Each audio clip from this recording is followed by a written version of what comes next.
Bonjour à tous et bienvenue dans cette nouvelle émission de la Vendée en direct. Direction aujourd'hui la Garnache. Je suis en compagnie de Sébastien Ménétrier, élu en charge du patrimoine et de la culture. Bonjour. Bonjour Diane et merci à TV Vendée de revenir à la Garnache. Oui, c'est un plaisir d'être ici, en tout cas dans ce parc qui est absolument somptueux, le parc du château de la ville.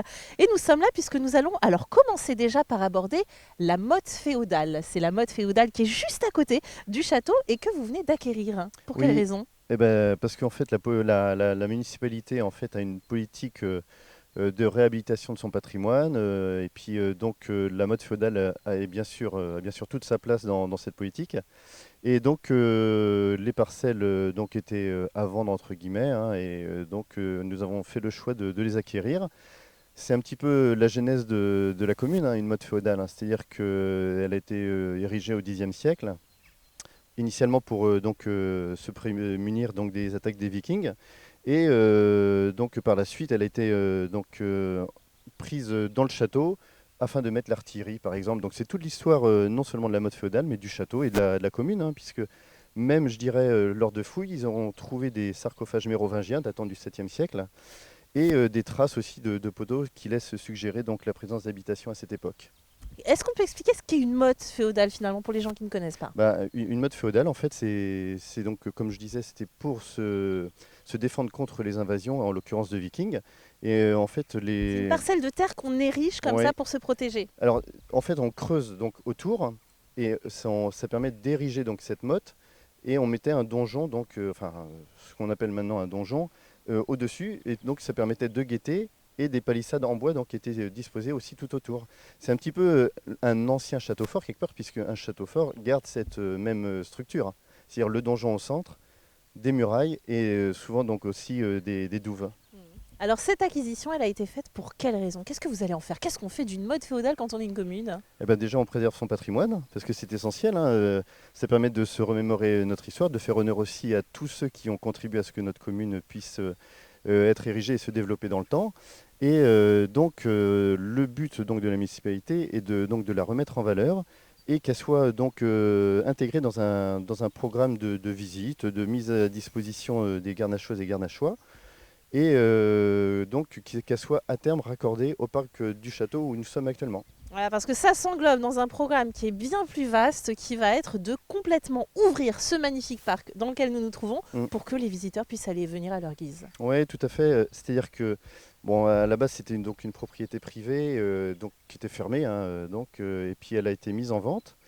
Un propriétaire privé, donc nouveau, l'a acquise et la municipalité, en rentrant en contact avec cette personne, a réussi donc à trouver un accord afin que le parc soit loué.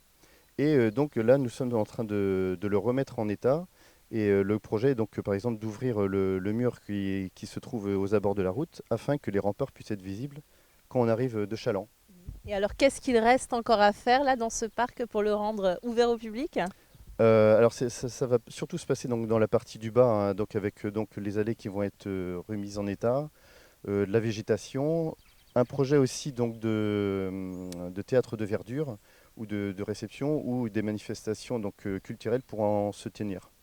C'est important pour la ville de se recentrer autour de son château, de créer comme ça de la vie autour. Alors pour moi, bon, je suis élu au patrimoine culture, donc forcément je suis passionné, hein, mais je me plais à dire que une ville doit forcément se rapprocher de son patrimoine et de sa culture.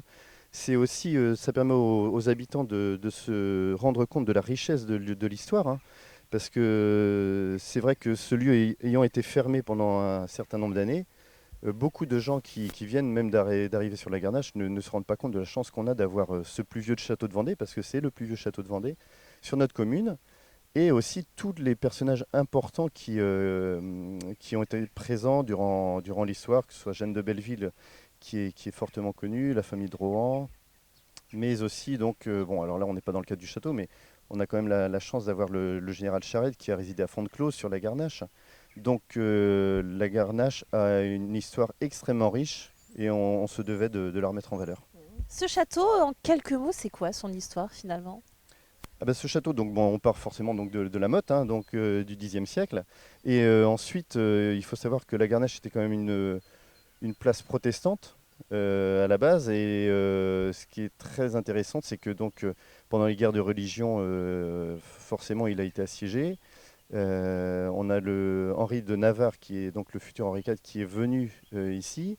Et son démantèlement a été ordonné par Louis XIII en 1622, puisque étant place protestante, il fallait donc une punition en quelque sorte. Mm. Et donc toute cette histoire, on pourra la découvrir ici. Il y aura des panneaux, il y aura des choses pour nous la raconter. Oui, c'est le but. Alors déjà, il y a des visites qui sont organisées par une association de la municipalité. Et donc il y avait donc, avant donc, un musée. Et le but est aussi de remettre à l'honneur ce musée et un projet de fresque sur le logis donc, du château, qui va être réalisé par une société mondialement connue, hein. Ils sont leaders sur le secteur. Et qui donc permettra de l'extérieur, accessible à tout le monde gratuitement, d'avoir une connaissance de l'histoire du château. Ouais, une vraie volonté de se tourner vers l'histoire de la Mmh. ville pour la mettre en valeur, hein. Ouais, c'est vraiment un programme très ambitieux de la municipalité. Mais encore une fois, quand on a la chance d'avoir toute cette richesse, ce serait bien dommage de passer à côté. Mm. Alors là, les travaux seront terminés mi-juin, début juin, pile poil pour le festival Nouveau Regard, Et hein. oui, Ce oui, sera le premier événement fait sur place.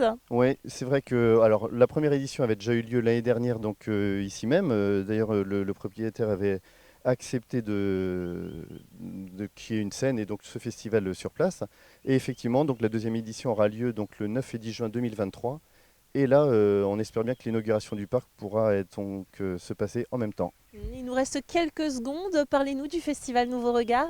Qu'est-ce qui nous attend cette année? Alors, comme l'année dernière, c'est-à-dire deux soirées au parc du château et puis donc le samedi donc 10 juin dans le centre-ville. Première soirée avec donc du lyrique et du théâtre. Et les associations ainsi que des professionnels se produiront donc dans le centre-ville le samedi. Et le samedi soir, on revient au château pour quatre concerts. Le principe de ce spectacle, de ce festival étant vraiment de toucher à tous les arts et à tous les styles. Voilà, et bien donc les amoureux de culture, mais aussi de belles pierres et de beaux parcs savent maintenant où il faut se rendre à compter de début juin. C'est ici, au parc de la Garnache. Merci beaucoup de nous avoir fait découvrir ce lieu magnifique. Merci Diane et encore merci à TV Vendée.